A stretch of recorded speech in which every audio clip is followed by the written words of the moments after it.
আসসালামু আলাইকুম রহমতুল্লাহ। দর্শক সবাইকে অনেক অনেক শুভেচ্ছা এবং অভিনন্দন। আজকে খুবই গুরুত্বপূর্ণ একটা বিষয় নিয়ে আপনাদের সাথে শেয়ার করব কিছু তথ্য। সেটা হচ্ছে যে কিডনির সমস্যা নিয়ে। কিডনির সমস্যা বিষয়ে জানাটা খুবই গুরুত্বপূর্ণ। কারণ হচ্ছে যে কিডনি রোগটা বা কিডনির সমস্যা এতটাই ভয়াবহ যে ক্যান্সারের চেয়েও ভয়াবহ। এই শব্দটা শুনলে হয়তো অনেকের বিশ্বাস হবে না। তো যারা কিডনি রোগীতে ভুগে কিডনির সমস্যায় ভুগেছেন বা কিডনি রোগী মানে কিডনি প্রবলেম নিয়ে যারা ভুগছেন তাদেরকে আসলে জিজ্ঞেস করবেন যে এটা আসলে ক্যান্সার চেয়ে ভয়াবহ শব্দটা সঠিক কিনা। কারণ হচ্ছে যে ক্যান্সারের রোগটা যখন হয় তখন হয়তো দ্রুততম সময়ে রোগী হয় সেরে উঠে অথবা দ্রুততম সময়ে সে মরে যায়। এটাই হচ্ছে সলিউশন। কিন্তু কিডনি রোগটা এত ভয়াবহ যেটা খুব স্লোলি রোগীকে আস্তে আস্তে দুর্বল করে এবং রোগী আস্তে আস্তে একসময় মৃত্যুর দিকে যায়। এবং এই যে কন্টিনিউ দীর্ঘ সময় তার এর পেছনে থাকার কারণে, এই সমস্যা থাকার কারণে তার অনেক অর্থনৈতিক ভাবে সে চাপে পড়ে যায় এবং অর্থনৈতিক খরচটা অনেক বেশি। কারণ হচ্ছে কিডনি রোগীর চিকিৎসার ক্ষেত্রে চিকিৎসাটা অনেক ব্যয়বহুল। আপনি যেই চিকিৎসাই করেন, সেটা অ্যালোপ্যাথি, হোমিওপ্যাথি, ইউনানি প্রত্যেকটা ক্ষেত্রে কিডনি রোগীর চিকিৎসাটা অনেক ব্যয়বহুল। সুতরাং রোগী যখন দীর্ঘদিন বাঁচার চেষ্টা করে তখন সে অর্থনৈতিকভাবে, শারীরিকভাবে, মানসিকভাবে ক্ষতিগ্রস্ত হয় এবং একসময় যেয়ে সে অর্থনৈতিকভাবেও ধ্বংস হয়ে যায় এবং শারীরিকভাবেও ধ্বংস হয়ে যায় এবং একসময় মৃত্যুর দিকে ঢলে পড়ে। সুতরাং এই রোগ সম্পর্কে জানা, সচেতন থাকা প্রত্যেকটা রোগীর জন্য বা প্রত্যেকটা মানুষের জন্যই খুবই জরুরি।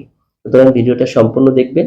আজকে আমি এই ভিডিওতে আপনাদের জানিয়ে দেব যে কিডনি রোগ কেন হয়, কিডনি রোগটা কি কারণে এটা হয়ে থাকে, এর প্রতিরোধটা কি এবং এর জন্য আপনি কি প্রতিকার ব্যবস্থা নেবেন অর্থাৎ কি চিকিৎসাটা সবচেয়ে বেটার এবং হোমিওপ্যাথিক কি মেডিসিন আপনি সেবন করতে পারেন। তো আসুন মূল আলোচনায় যাই ইনশাআল্লাহ। কিডনি রোগটা আসলে কি? এটা সম্পর্কে যদি আমরা বলি যে কিডনি আ একটা আসলে এর ইউরিনারি ট্র্যাক্ট, কিডনির হচ্ছে প্রস্রাবের নালী, প্রস্রাবের রাস্তা এবং প্রস্রাবের যে থলি আছে এই সবগুলোর আ নিয়ে আসলে কিডনির কাজ। তো এর কোনো একটির যদি প্রবলেম হয় তাহলে সেটাকে কিডনির সমস্যা হিসেবে ধরা হয়। এটাই আসলে কিডনি রোগ। তো কিডনি রোগের ক্ষেত্রে সাধারণত সিকেটি সবাই বুঝি যে ক্রনিক কিডনি ডিজিজ। তো এই কিডনি রোগটা আসলে হয় যেটা ভাবে যে কিডনি একটা হরমোন তৈরি করে সেটা হচ্ছে যে এরিথ্রোপয়েটিন। এরিথ্রোপয়েটিন হরমোনটা আ এটা সাধারণত ব্লাড উৎপন্ন করে। তো ব্লাড উৎপন্ন করতে এটা কাজ করে। তো এই কিডনি প্রায় ৯০% এই হরমোনটা কিডনি উৎপন্ন করে প্রায় ৯০%। তো আপনার কিডনি যখন আক্রান্ত হয়, দুর্বল হয়ে পড়ে, তখন এই হরমোনটা তৈরি করতে পারে না যথেষ্টভাবে। তখন আস্তে আস্তে তার রক্ত উৎপাদনটা কমে যায়। তো রক্ত উৎপাদন কমে গেলে স্বাভাবিকভাবে কি হয়ে যায়? তখন তার ক্ষুধামন্দতা দেখা দেয়, শরীর দুর্বল হয়ে যায়। এরপরে তার হার্টের সমস্যা দেখা দেয় বা অনেক সময় হার্ট ফেইল করে। এই ধরনের প্রবলেম গুলো দেখা দেয়। এবং এই সময় কি করে কিডনি যেহেতু মূল কাজ ব্যাহত হয় তখন কিডনির যে কাজ ছিল হচ্ছে বর্জ্য নিষ্কাশন করা, সে যথাযথভাবে তার বর্জ্য নিষ্কাশন করতে পারে না। তো বর্জ্যগুলো সাধারণত ব্রেনে বা হার্টে এবং হাড়ের সাথে বিভিন্ন সাথে মিশে যায়। এর সাথে সাথে যেটা হয় যে এতে তার প্রস্রাব কমে যায়, ইউরিনটা ঠিকমতো পাস করতে পারে না এবং তার উচ্চ রক্তচাপ বেড়ে যায় এবং শরীর ফুলে যায়। এই ধরনের সমস্যাগুলো কিন্তু দেখা দেয়। তো কিডনির এই পেছনের কারণটা কি? কিডনি সমস্যার যে সমস্যাগুলো আমরা বললাম যে আসলে কিডনি সমস্যা হয় কেন? এর পেছনে যে কারণগুলো হয়েছে গোটা পৃথিবীতে এই কারণ নিয়ে অনুসন্ধান করে ১ম কারণ বলা হয়েছে যে ডায়াবেটিসটা এর প্রধান কারণ। আসলে ডায়াবেটিসটাও কিন্তু আরেকটা রোগ। এটা নিয়ে আমরা অন্য সময় কথা বলব ইনশাআল্লাহ।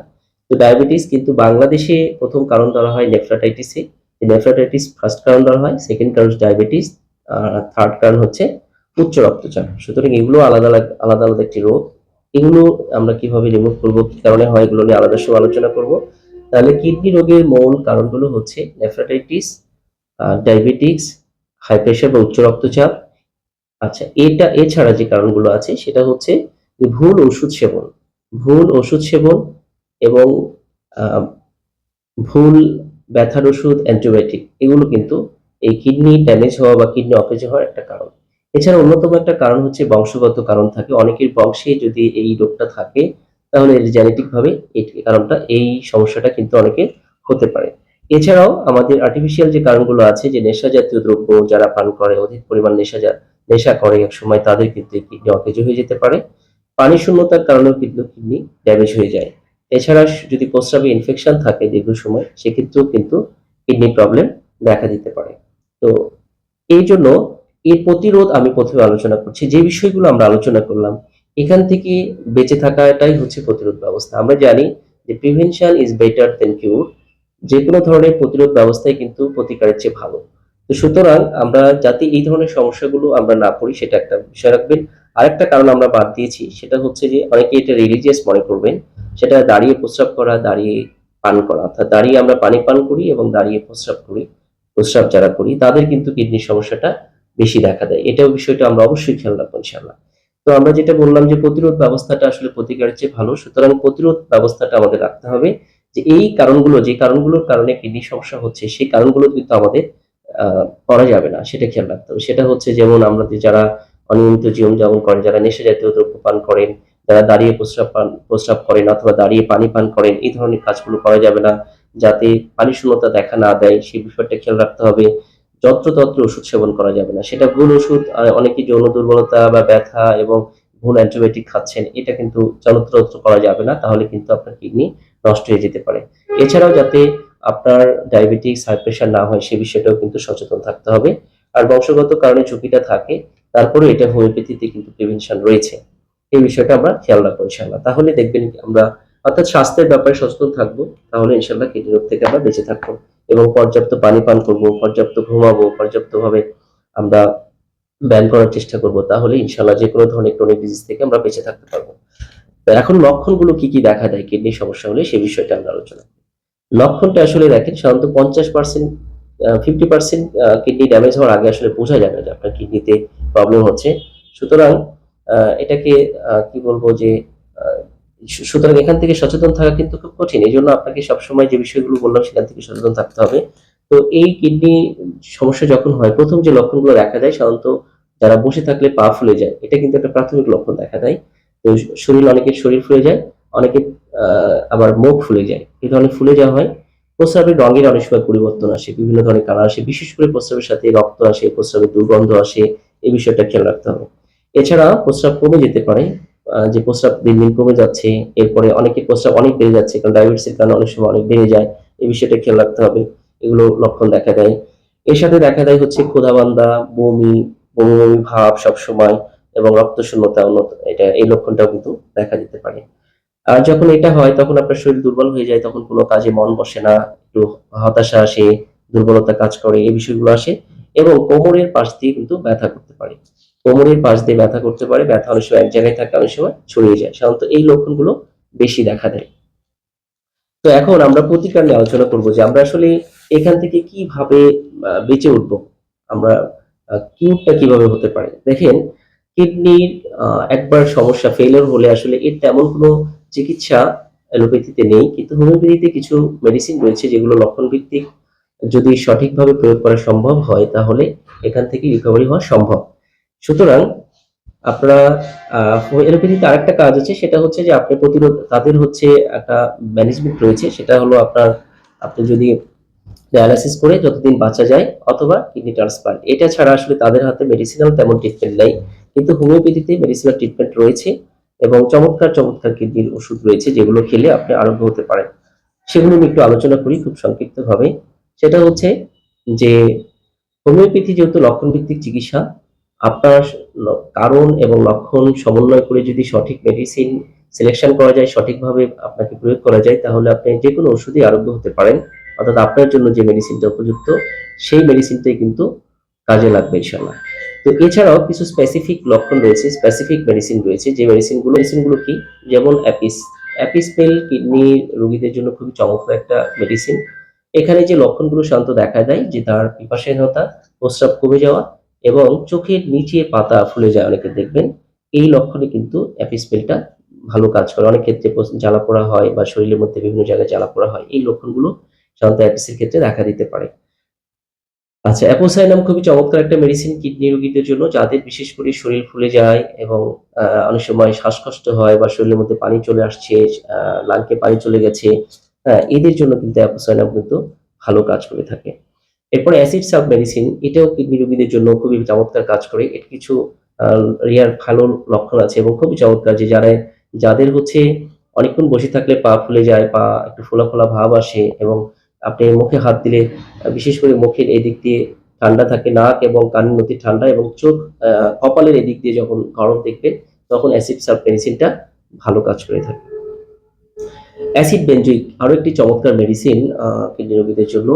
বিশেষ করে যাদের প্রস্রাবের সাথে প্রচন্ড দুর্গন্ধ আসে, প্রস্রাবের বিভিন্ন রং আসে এবং প্রস্রাবে প্রচন্ড দুর্গন্ধ হয়, তাদের জন্য অ্যাসিড বেনজোইক মেডিসিনটাও কিন্তু চমৎকার কাজ করে থাকে। এছাড়াও আরো কিছু স্পেসিফিক মেডিসিন রয়েছে, যেমন বারবারিস, লাইকোপোডিয়াম, আর্টিকেউরেন্স, সেবাল শুরু, সারসাপেরিলা এবং ট্যারজ্যাকাম। এই মেডিসিনগুলো কিন্তু ভালো কাজ করে থাকে। তো এটা লক্ষণ অনুযায়ী আসলে অনেক বড় ভিডিওটা হয়ে যাবে। আমরা অন্য একদিন পার্ট বাই পার্ট আলোচনা করবো ইনশাল্লাহ। তো এই ওষুধগুলো কিন্তু আপনার ভালো কাজ করে থাকে। তো এছাড়া কিছু কম্বিনেশন মেডিসিন আছে, যেগুলো মেডিসিন যারা কোনো কারণে হয়তো ডাক্তার দেখানোর সময় পাচ্ছেন না, তাদেরকে বলবো আপনারা কিছু কম্বিনেশন মেডিসিন কিন্তু সংগ্রহ করতে পারেন এবং সেই মেডিসিনগুলো কিন্তু আপনাকে রিকভারি করতে পারে। যাদের প্রাথমিক অবস্থা আছে যে কিডনি পয়েন্ট যাদের হচ্ছে ২, ৩ বা আন্ডার ৪, তাদের কিন্তু চিকিৎসকের পরামর্শে খুব দ্রুত রিকভারি হয়। যাদের বেশি হয়ে গেছে, তারা হয়তো হতাশ হয়ে গেছেন, কোনো ডাক্তারের কাছে যেতে পারছে না, তাদেরকে বলবো যে আপনারা কিছু কম্বিনেশন মেডিসিনের নাম বলে দিচ্ছি, সেগুলো আপনারা কিন্তু অ্যাপ্লাই করতে পারেন। আর আমাদের অধিকাংশ ওষুধ যেহেতু বিদেশি, আপনারা এটা বিশ্বাস রাখতে পারেন ইনশাল্লাহ। তো কম্বিনেশন যে মেডিসিনটা ভালো কাজ করে তার মধ্যে কিডনি প্ল্যান্ট একটা বিখ্যাত জার্মানি ওষুধ। এটা জার্মানি সহায়ক কোম্পানি। এটা কিন্তু আপনি রেগুলার সেবন করতে পারেন। অনেক রোগীরা এটা দিয়ে বেনিফিটেড হয়েছেন। তো এটা ১০ ফোঁটা করে ওষুধ খাওয়ার আগে দিনে ৩ বার খেতে পারেন ইনশাল্লাহ। এরপরে হচ্ছে আর 18 এবং আর 64, এই ২ টা মেডিসিনই কিন্তু কিডনি রোগীদের জন্য ভালো কাজ করে। যাদের ক্রিয়েটিনিন লেভেল বৃদ্ধি পেয়েছে তাদের জন্য আর 18, এবং যাদের সাথে প্রোটিন লিকেজ হয়, যাদের প্রোটিন যায় বেশি, তাদের ক্ষেত্রে আর 64 দারুণ কাজ করে থাকে। এটা জার্মানির বিখ্যাত একটা কোম্পানি, রিকুয়ের কোম্পানি। এই কোম্পানির একটি ওষুধ। এটা আপনারা নিয়মিত ১০ ফোঁটা করে খালি পেটে খেতে পারেন ইনশাআল্লাহ। এছাড়াও পাকিস্তানি কিছু ওষুধ রয়েছে যেগুলো আপনার কিডনি রোগীদের জন্য ভালো কাজ করে থাকে। র‍্যাক্স ১০৩ এবং র‍্যাক্স ১০২, এই মেডিসিন গুলো কিন্তু এটা জার্মানি ইন্ডিয়া পাকিস্তানি কোম্পানির ওষুধ। এটা কিন্তু আপনি সেবন করতে পারেন। যাদের প্রোটিন লেভেল লিকেজ হয় তাদের জন্য ১০২, এবং যাদের কিডনির ক্রিয়েটিনিন লেভেল বেড়ে গেছে তাদের জন্য ১০৩, র‍্যাক্স ১০৩, এই ২ টা মেডিসিন কিন্তু ভালো কাজ করে থাকে। এছাড়াও আপনার হচ্ছে কেন্টের 9 মেডিসিনটা কিডনির যেকোনো প্রবলেমের জন্য খুবই চমৎকার কাজ করে থাকে। এছাড়া পাকিস্তানের একটা কোম্পানি আছে নূর ইন্টারন্যাশনাল। নূরের একটা ওষুধ আছে, সেটা হচ্ছে N18 কম্বিনেশন। এই ওষুধটাও কিন্তু কিডনি রোগীদের জন্য ভালো কাজ করে থাকে। এটা পরীক্ষিত, আমরা এটা দিয়েছি এবং অনেকের ক্ষেত্রেই ভালো বেনিফিট পেয়েছি ইনশাআল্লাহ। আর কিছু ফুড সাপ্লিমেন্ট আছে, যেটা আপনারা যদি এপ্লাই করতে পারেন সেটা খুব ভালো কাজ করবে। যেটা হচ্ছে আমেরিকান কোম্পানি, সেটা বাই ডিজাইন। আপনারা গুগল থেকে সার্চ করে দেখতে পারেন। সেটা হচ্ছে যে গ্লুটাথিওন। এটা খুবই চমৎকার একটা মেডিসিন। যাদের হাই প্রেশার এবং ডায়াবেটিস সাথে কিডনির সমস্যা আছে, তারা খুবই বেনিফিটেড হবেন এই ওষুধটা যদি, এই ফুড সাপ্লিমেন্টটা যদি আপনারা এপ্লাই করতে পারেন ইনশাআল্লাহ। আর ইউরো এসেনশিয়াল নামে একটা ওই কোম্পানিরই একটা ওষুধ রয়েছে, সেটাও কিন্তু খুবই চমৎকার কাজ করে থাকে। এটা কিন্তু আপনারা আপনাদের কন্ডিশন অনুযায়ী, যাদের খুব ক্রিটিক্যাল কন্ডিশন, তারা ২ টা করে সকাল এবং রাত্রে, আর যাদের মোটামুটি লেভেল রয়েছে অর্থাৎ আন্ডার 5, তারা কিন্তু প্রতিদিন একটা করে খেতে পারি আমরা ইনশাআল্লাহ। এছাড়া কিডনি কেয়ার রয়েছে, এটা একটা ইন্ডিয়ান কোম্পানির ওষুধ। কিডনি কেয়ার খুবই চমৎকার একটি ওষুধ। এটাও আপনারা সংগ্রহ করে নিতে পারেন ফুড সাপ্লিমেন্ট হিসেবে। খুবই চমৎকার কাজ করে থাকে। তো বন্ধুরা, যে বিষয়গুলো আমি আপনাদের সাথে শেয়ার করলাম খুবই জরুরি বিষয়গুলো। এটা সম্ভব হলে আপনারা ভিডিওটা শেয়ার করে দিবেন। আরেকটা বিষয় হচ্ছে যে বিষয়গুলো বললাম, আপনারা অবশ্যই এগুলো একটা চিকিৎসকের সাথে পরামর্শ করে সমাধান করার চেষ্টা করবেন। এই মেডিসিন গুলো খাওয়ার চেষ্টা করবেন। আর ওষুধ আসলে কোনো সমাধান না। আমরা যেটা বললাম, যে কারণগুলো সাধারণত একটা রোগের পিছনে যে কারণগুলো আছে, আমরা যে কারণগুলো বললাম, এই কারণগুলো থেকে যেন আমরা বাঁচতে পারি, তাহলে কিন্তু আসলে আমরা সুস্থ থাকতে পারবো। আর যাদের হয়ে গেছে, তাদেরকে বলবো যে আপনারা হতাশ না হয়ে হোমিওপ্যাথির পাশে থাকুন, হোমিওপ্যাথি ওষুধ সেবন করুন। ইনশাআল্লাহ সুস্থ হবেন, ভালো থাকবেন। তো সবাইকে আজকে এই পর্যন্ত। সবাই ভালো থাকবেন, সুস্থ থাকবেন। আল্লাহ হাফেজ।